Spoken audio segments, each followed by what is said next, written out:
The desert wind moved softly across the golden sands as the sun dipped below the horizon, painting the sky in shades of red and amber.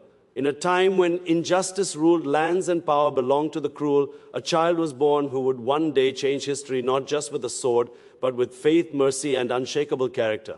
His name would be remembered among the greatest heroes of Islam, a man whose strength came not from anger, but from belief in Allah and responsibility toward humanity. From a young age, he was different. While other boys played in the streets without care, his eyes carried thoughtfulness beyond his years. His father, a man of discipline and honor, trained him not only in riding and archery, but in truthfulness, patience, and humility. A real warrior, his father would say, first defeats his ego before he faces an enemy. These words settled deep in the boy's heart. He grew up listening to stories of the Prophet Muhammad, peace be upon him, of justice, compassion, and courage. He learned that Islam was not a religion of oppression, but of balance, strong against tyranny, gentle with the weak.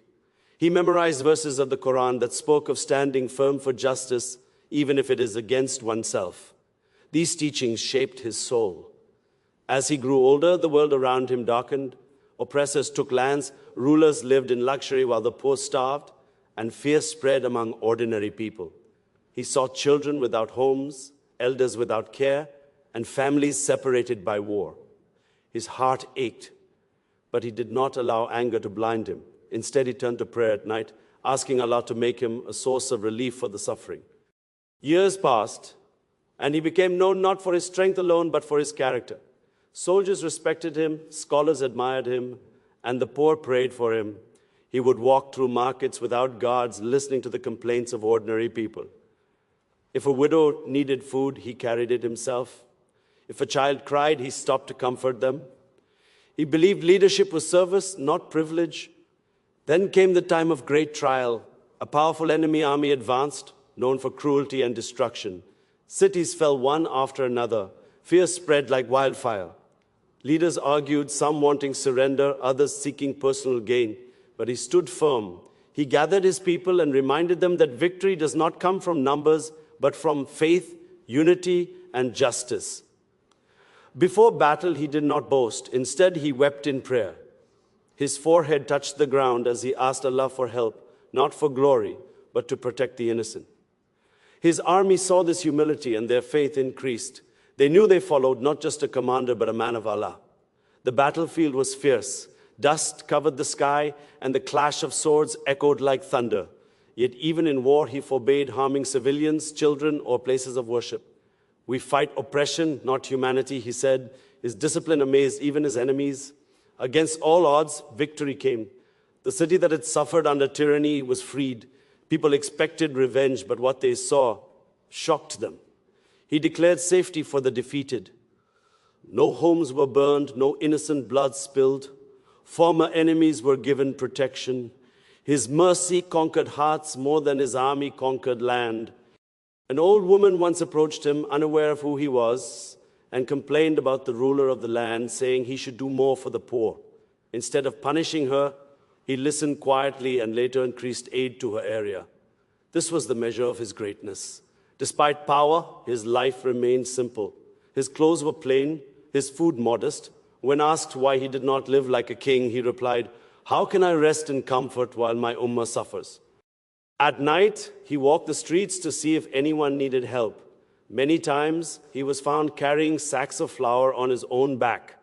Years later, another great test came. Illness weakened his body. The once strong warrior could barely stand. Yet his concern was not for himself. He asked about the safety of his people, the condition of the poor, and whether justice was upheld. Even on his deathbed, his heart belonged to others. When he passed away, people wept in streets. Not only Muslims, but even former enemies mourned. They said the world had lost a rare soul, a leader who combined strength with mercy, power with humility, and authority with accountability before Allah. His legacy lived on not just in history books, but in hearts. Generations told his story to their children, a hero who taught that true greatness lies in serving others, that victory without mercy is defeat, and that faith is the strongest weapon of all. He showed that a Muslim hero is not one who seeks war, but one who stands when others fall, who forgives when others seek revenge, and who trusts Allah when hope seems lost. His life became proof that Islam builds not just warriors, but guardians of humanity. Today, centuries later, his name still inspires. When people speak of justice, courage, and mercy together, they remember him. He reminds the world that heroes are not born from pride, but from prayer, not from hatred, but from responsibility. His story is not just history. It is a lesson that even in darkness, one sincere believer can become a light for the world. A lesson that leadership is trust, power is a test, and faith is the foundation of all success. And so the wind still moves across deserts, cities rise and fall, but the story of this hero remains alive, echoing through time, calling every generation to stand for truth, protect the weak, and walk the path of honor under the guidance of Allah. Subscribe to our channel for more powerful Islamic stories that strengthen faith and inspire the soul.